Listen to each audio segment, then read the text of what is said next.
Okay, just like I promised in my last video that I'm going to solve some questions that will require those equations I proved on the dynamics of vertical motion. I'm going to just take one here. The next video I take another. Now this question says a particle of mass 5 kg is moving at the end of a light string. Find the tension in the string. The question says when the mass has an acceleration of 4 meters per second squared upwards, when it has an acceleration of 7 meters per second squared downwards, and when it has a zero acceleration. Okay, quickly, here is the mass. Let me just give you a picture of what the question entails. You have this mass, 5 kg, and by means of a string is pulled upwards. And again, you can see that the tension, the pulling force is applied through the string, and we call that the tension in the string. We have to calculate that. And here, the question wants us to find the value of the tension when, number one, the mass moves upward with an acceleration, let's just say an acceleration A of 4 meters per second squared. Okay? Now let's do the analysis again. Recall that the weight of the body is mg. I'm going to use my g to simplify this calculation. My g as 10. That is 5 times 10. That gives me 50 Newton as the weight of the mass. Okay? That's the weight of the mass, 50 Newton. Okay, suppose the acceleration is upward. Or let's say this mass was moving upward in this direction. And it has a vertical acceleration. And it has an upward acceleration. Okay, this direction of motion. Now, the resultant force F on this mass is given by the tension in the string, because I've given my upward direction positive. This is also positive. The weight acts downwards, so it's going to give you a negative sign. So if I give direction of motion as positive, any force acting upward will give me positive sign. So tension is positive. The weight, which is mg, is negative. That equals, from Newton's second law of motion, mass times acceleration. Okay, so I'm looking for the tension in the string. I make that the subject of the equation. That gives me MA. I bring this to this other side. It gives me plus MG. I can factor out the mass of the body because it's common.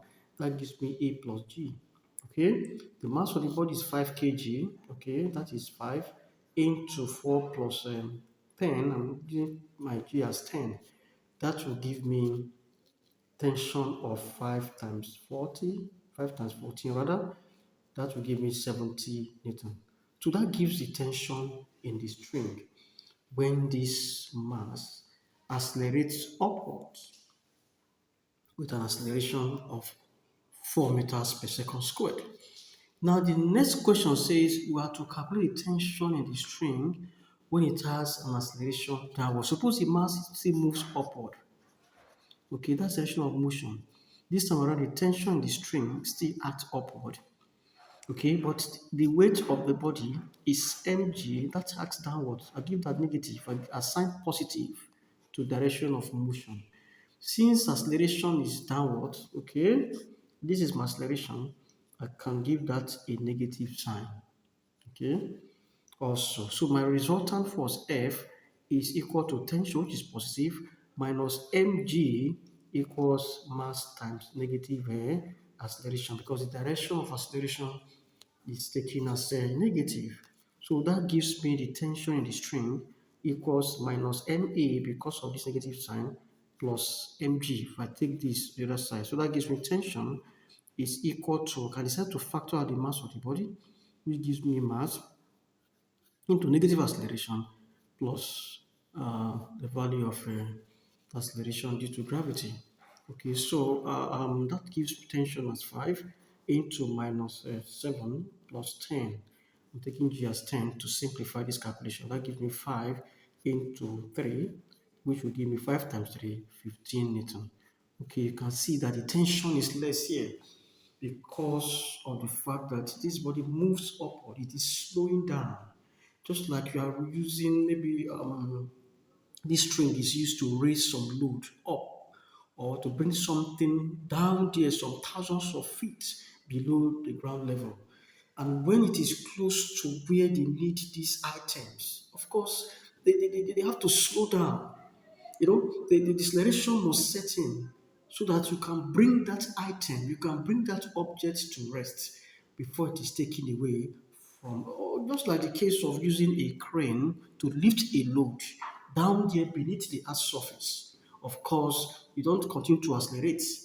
At a time, you have to even decelerate before you eventually offload that mass or take off that mass from the crane. So that's what we're talking about here. So now the last case is when the body has an acceleration of zero. Okay, in that case, resultant force, which is equal to the difference, T minus mg is equal to zero. In this case, the resultant force is equal to the weight of the body.